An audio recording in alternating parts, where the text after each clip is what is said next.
एक बार फिर से बहुत बहुत स्वागत है सभी स्टूडेंट्स का हमारे प्रथम बैंकर के E2 के प्लेटफॉर्म के ऊपर। ये जो मैं वीडियो बना रहा हूँ PNB क्रेडिट ऑफिसर के इंटरव्यू से रिलेटेड बना रहा हूँ, इसलिए जो बजट है उसका वीडियो मैं अलग से बनाऊँगा। इस वीडियो में जो है बजट से जो इंटरव्यू में पूछे जा सकते हैं तो सिर्फ इम्पॉर्टेंट 5-6 पॉइंट्स ही मैं बताऊँगा। कंप्लीट बजट में इस वीडियो में नहीं पढ़ाने जा रहा हूँ, इसलिए जो क्रेडिट ऑफिसर का इंटरव्यू वाले बच्चे हैं उस वीडियो को बहुत ध्यान से देखिएगा, क्योंकि सिर्फ और सिर्फ आपके लिए बना रहा हूँ। ठीक है, तो आइए स्टार्ट करते हैं।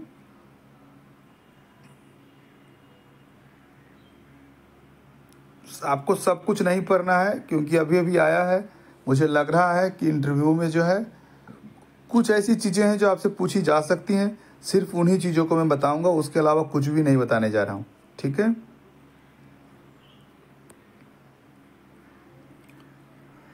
हाँ देख लीजिए, एक इम्पॉर्टेंट चीज़ है, मुद्रा लोन भी जो तरुण कैटेगरी है ना, तरुण कैटेगरी है, उसको 10 लाख से बढ़ा करके जो है 20 लाख कर दिया गया है। अब बात मुद्रा लोन का आया है तो तीनों कैटेगरी देख लीजिए, शिशु, किशोर, तरुण। शिशु क्या है? 50,000 तक के लोन जो मुद्रा में करते हैं उसको शिशु कहा जाता है। 50,000 के बाद 5 लाख तक जो करते हैं उनको किशोर कहा जाता है। और अभी तक जो 5 लाख से 10 लाख तक कर रहे थे उसको हम लोग तरुण कर रहे थे। जो 10 लाख का लिमिट तरुण का था उसको बढ़ा करके 20 लाख कर दिया गया है। ये बहुत इंपॉर्टेंट है आपके इंटरव्यू के लिए, ये पूछने का पूरा संभावना है।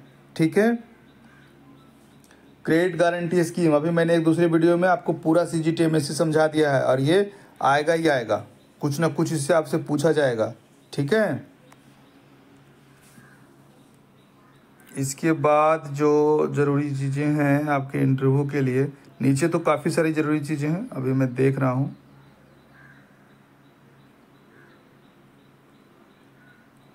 यहाँ देख लीजिए, ये बैंक का जो है वो किस तरीके से NPA डिक्लाइन हुआ है।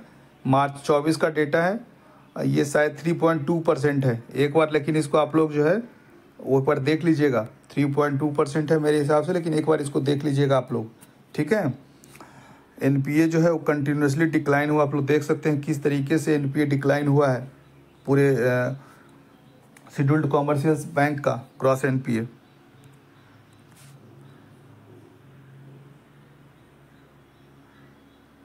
अब सारा कुछ इम्पॉर्टेंट है, यहाँ से बहुत इम्पॉर्टेंट है, एक एक चीज़ आपको देखना होगा, आराम से देखना होगा।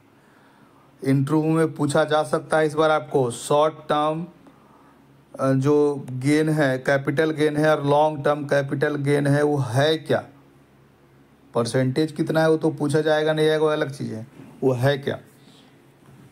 शॉर्ट टर्म कैपिटल गेन क्या होता है?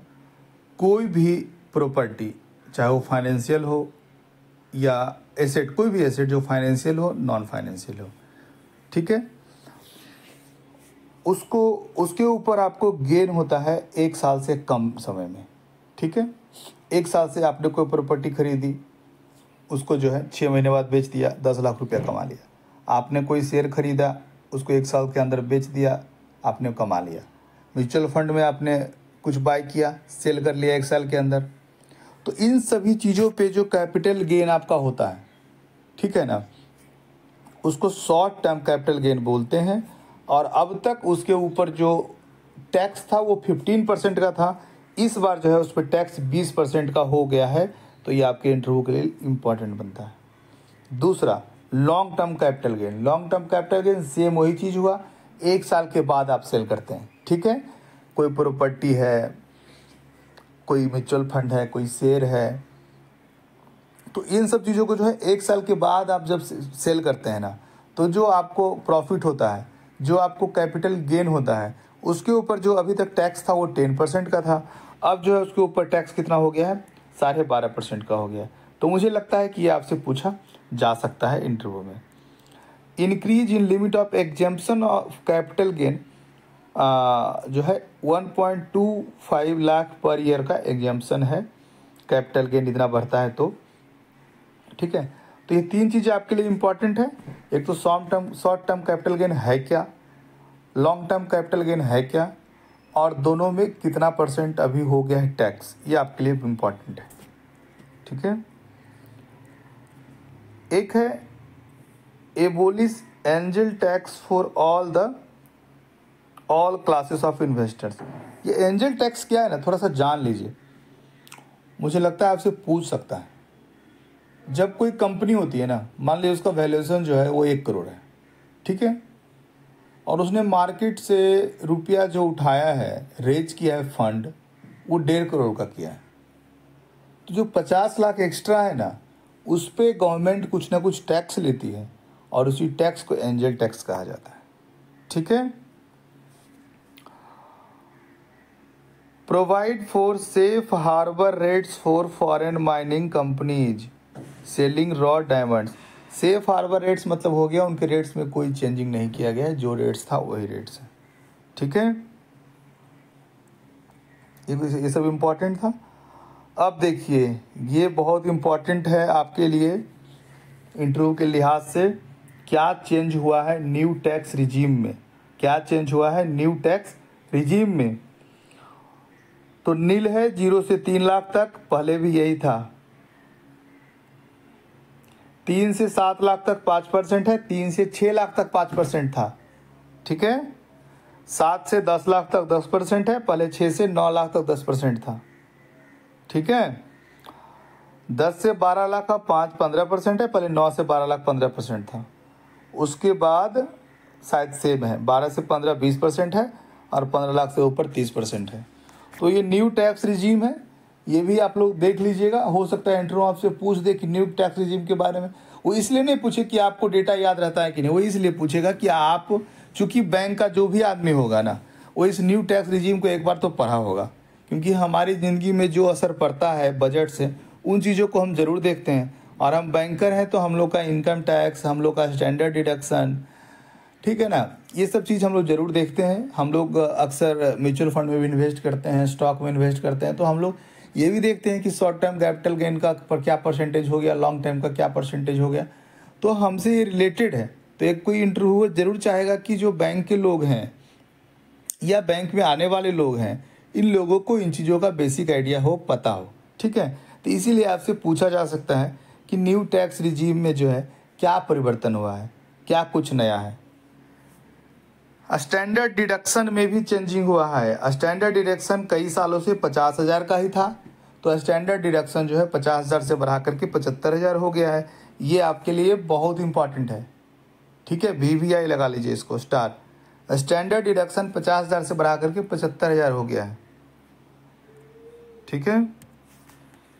देखिए, पूरा बजट मैं आपको नहीं पढ़ा रहा हूँ, उतना आपको पढ़ने की ज़रूरत भी नहीं है, लेकिन चूंकि बजट आ गया आपके इंटरव्यू से 5-6 दिन पहले, 7 दिन पहले, 10 दिन पहले, तो आपको कुछ कुछ तो पता होना चाहिए बजट का।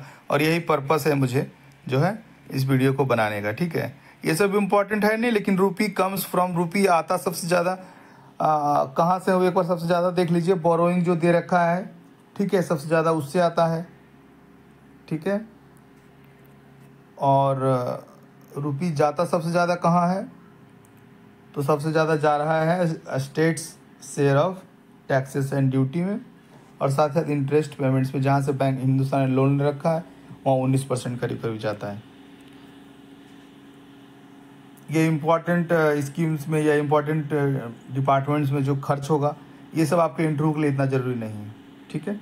जो ज़रूरी चीज़ें इंटरव्यू के लिए थी वो मैंने बता दी आपको। Short term capital gain, long term capital gain, angel tax क्या होता है, सेफ हार्बर रेट्स क्या होता है, न्यू टैक्स रिजीम क्या है, स्टैंडर्ड डिडक्शन क्या है, ये सब मुझे लगा था आपके लिए इम्पॉर्टेंट है। NPA ग्रॉस क्या है, और 1-2 चीज़ें थी मैंने आपको बता दिया, ठीक है। और ऑल द बेस्ट सभी लोगों को, जो लोग भी PNB क्रेडिट ऑफिसर का इंटरव्यू देने के लिए जा रहे हैं। मैंने कोर्स चलाया हुआ है, इसके डिस्क्रिप्शन में मैं कोर्स डाल दूंगा। 399 का कोर्स है और बहुत ही अच्छा होगा आप लोगों के लिए। जो लोग भी उस कोर्स को लेंगे, मुझे लगता है वो इंटरव्यू में काफ़ी कॉन्फिडेंस रहेंगे, क्योंकि जितनी भी चीज़ें ज़रूरत की हो सकती थी इंटरव्यू के लिए, सब कुछ उस कोर्स में डाल दिया है। अलग से आपके लिए 8-9 वीडियो और 8-9 PDF दोनों कोर्स में डाला हुआ है, ठीक है। तो थैंक यू सो मच, सब लोग अच्छे से इंटरव्यू दीजिए। उम्मीद करता हूँ 1 या 2 वीडियो और मैं आपके लिए बनाऊँगा इंटरव्यू तक, ठीक है। Thank you so much.